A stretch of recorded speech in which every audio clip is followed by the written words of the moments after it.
One evening, while cleaning out the basement, I came across an old, locked trunk that I had never seen before. Curiosity got the better of me, and I managed to pry it open. Inside, I found a collection of old photographs, newspaper clippings, and a stack of journals. The newspaper clippings detailed a series of gruesome murders that had occurred over the past 2 decades, all unsolved. As I read through the articles, I noticed that the dates and locations of the murders coincided with places my family had lived or visited. My heart started to race as I dug deeper into the trunk. The journals were the most chilling part.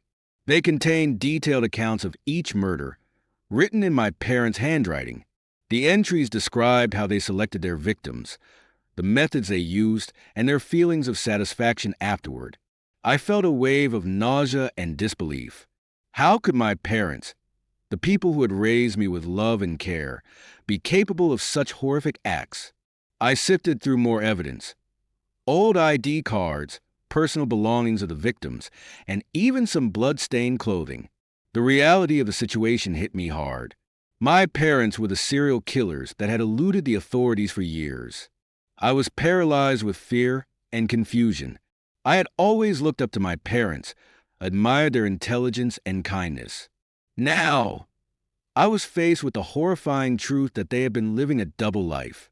The realization was too much to bear, and I felt my world crumbling around me. In the days that followed, I struggled with what to do. Should I confront them? Should I go to the police? The weight of the secret was crushing, and I knew that my life would never be the same. The discovery of my parents' dark side was a nightmare I could never have imagined, and it left me questioning everything I thought I knew about them and myself. Confronting my parents was one of the hardest things LV ever had to do.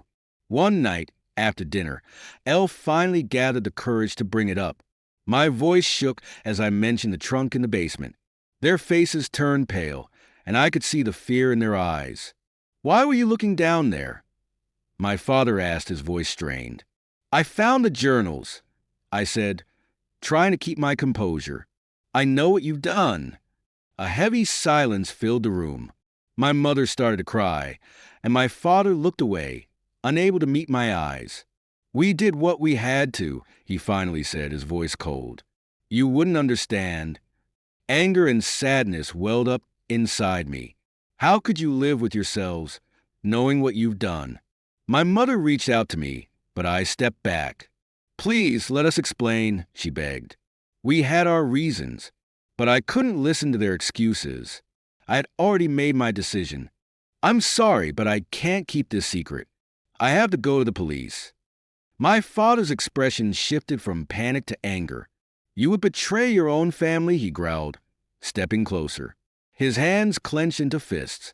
Before I could react, he lunged at me. We struggled, knocking over chairs and breaking a lamp. My mother screamed, trying to pull him off me, but he was too strong.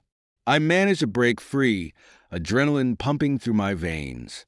I grabbed the evidence and ran out of the house, my heart pounding in my chest. I didn't stop running until I reached the police station. It was one of the most difficult things I'd ever done, but I knew it was the right thing. The officers were shocked by my story, but they took me seriously and began an investigation. My parents were arrested later that day. The trial was long and painful, but in the end, they were convicted. The media coverage was relentless, and our family name was forever tarnished. I struggled with the guilt and the loss of my parents, but Elle found some peace in knowing that I had done the right thing. Discovering my parents' dark side shattered my world, but it also taught me the importance of courage and integrity.